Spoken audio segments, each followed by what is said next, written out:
Unlike traditional news shows, we are here to explore the community and highlight the world in a unique way. Hello and welcome to Paradigm News. I'm Brea Hollingsworth. And I'm Angelicia Bruton. Giselle Thomas visited a local Trump rally in Tallahassee. Let's see what's going on near the Capitol. Tallahassee Trump supporters gathered around the Capitol to protest and support President Donald Trump. Local resident Richard Spivey says America is afraid of change. They're afraid that he's going to make too many changes in politics in Washington, D.C. The politics in Washington, D.C. have been around for many years. And there's a lot of people scared, including the media. They're scared that there's going to be too many changes made, I believe. This was an organized protest conducted by men, women, and children supporters. I'm here at a March for Trump rally where many citizens are gathered to support our president.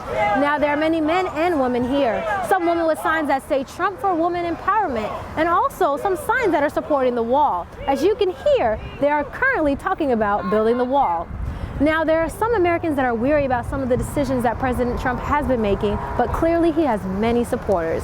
This is Giselle Thomas for News 20 at 5. The Salvation Army is raising awareness about sex trafficking right here in Tallahassee, Florida, and around the world. Workshops called the 100 by 100 initiative with different speakers gave insight on the issue of human trafficking, internet safety for minors, and self-identification.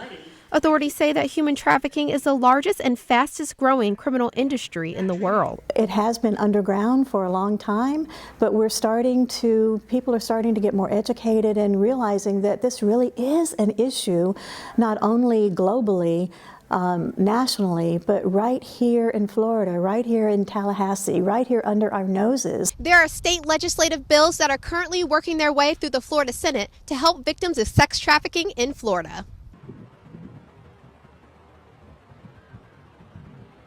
Brea, did you know that Leon County, Florida is currently the top county in the state with the highest crime rate? No, Angelisa, I actually did not, and you would think that this would only happen in those big cities. Exactly. Giselle Thomas decided to take a deeper look into the high crime rate right here in Tallahassee, Florida. Let's see what she has to say.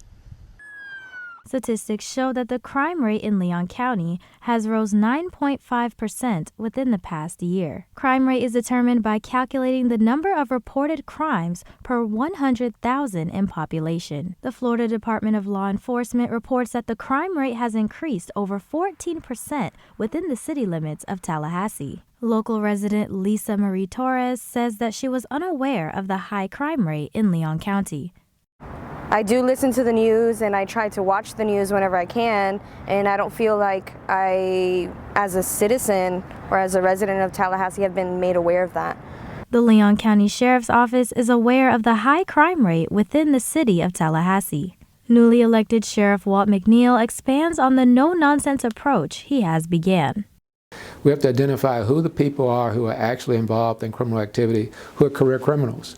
And we have to be serious about making a statement that we're going to get those persons off the streets of Leon County. And what I call that is being surgical about cutting out that cancerous piece of our community that's impacting the whole. Authorities say that the new change in leadership and perspective should help move the Leon County Sheriff's Office forward in fighting the crime rate. The Leon County Sheriff's Office has decided to incorporate a new plan that involves utilizing all services and citizens in order to make Tallahassee a better place. This is Giselle Thomas reporting for News 20 at 5.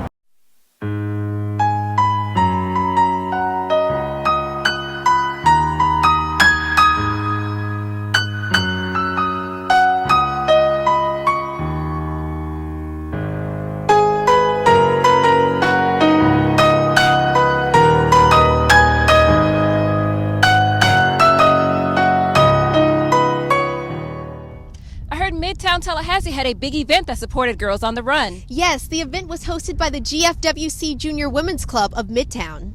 The GWFC Junior Women's Club of Midtown had a Crawl for a Cause fundraiser to benefit the Girls on the Run of Big Bend. This organization was chosen because the mission of Girls on the Run is a nonprofit program for girls in the 3rd through 8th grade. The chair for Crawl for a Cause, Sally Davis, tells us more. The mission is to really just inspire girls to be joyful, healthy, and confident, and they creatively integrate running into their programs to help these girls learn these valuable life skills. Over 500 girls have received support from this organization in training and scholarships. Let's go to Lyric Porter for more. I'm here at the 5th annual Crawl for a Cause that is hosted by the GFWC Junior Women's Club of Midtown. Before participants visit all of the establishments listed on their lanyard, they drop their name into a box and give themselves the opportunity to win any of the lovely prizes on this table. I'm Lyric Porter for Paradigm News, and I'm here at the Brass Tap of Midtown. Tallahassee's historically black community, also known as Frenchtown, has a new multi-million-dollar project that some residents have mixed feelings about. Frenchtown has a $20 million housing project that is expected to be about 2.3 acres. Hard hat crews work daily to finish the project, which is estimated to be completed by the end of the year. Lauren Chappelle, a manager at the Frenchtown Farmers Market, is not happy with the new developments within Frenchtown. She says that there is little to no community involvement. I think there's definitely steps that need to be taken for the government to and developers to elicit community feedback and community engagement processes in building things, especially in a historically black community. Being homeless is now more common than ever. Tiana Jones tells us more. Here in Tallahassee, the numbers of homelessness has increased. According to the Big Bend Coalition, the total number of homeless persons this year alone is 869, which includes 638 adults and 231 youth. Daryl Nunnally has been without a home for 2 years now and says the hardest part is lack of support. Well, really maintaining, I mean, it's just hard, but hopefully it'll get better. I'm looking forward to that. According to the case manager at the Kearney Center, they've serviced over 2,000 people in the past year and average over 300 people a night. Matthew Totoro explains ways to give back and help decrease these numbers.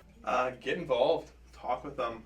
They're human beings. So many people don't want to acknowledge or walk up to someone experiencing homelessness. But get involved with the organizations, Kearney Center, CCYS, Big Bend Homeless Coalition. Working on affordable housing is huge too. Joshua Sproul believes in order to help others, you must look at yourself first. So I'd say let's start with ourselves and how we think about the population and try not to lump them all into one box and understand that they're all unique and individual.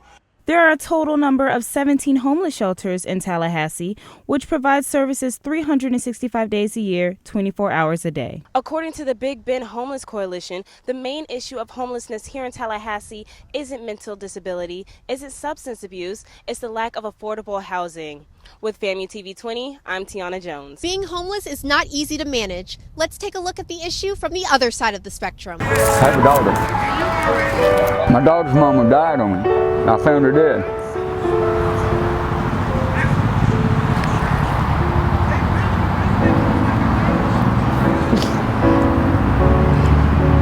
And this is where I'm at. We're not all drug addicts or nothing like that, because I'm not. I do this because I try to sound out my hurt, my pain.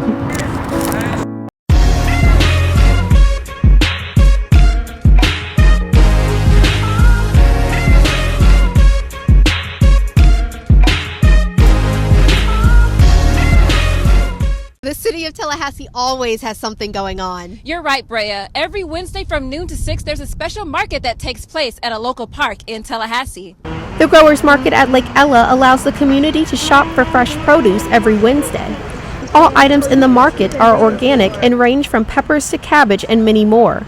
Rain or shine, the market stays open year-round. Socialization has caused a gap between African Americans. Let's see what this narrative feature has to say about the solution to this problem.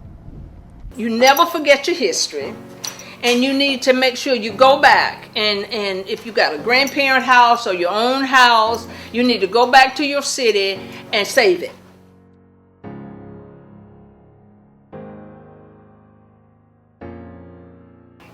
Everybody works on campus doing different things, but we wanted something different for them to be able to connect with the older generation. I'll get up in little groups and just want to sit down, and you have to I had literally okay, you go sit by this elderly person, you go sit by, and you're going to help them. They have bingo. And when I came back, it was just it was just neglected. I'm not kidding. It was liquor bottles. You see all those hand-painted bottles? I do it for a reason, because it would just be drunks across the way. I bought this house to turn it into a gallery. We sent our own lyric reporter out to the Harambe Festival to see what's going on. Lyric?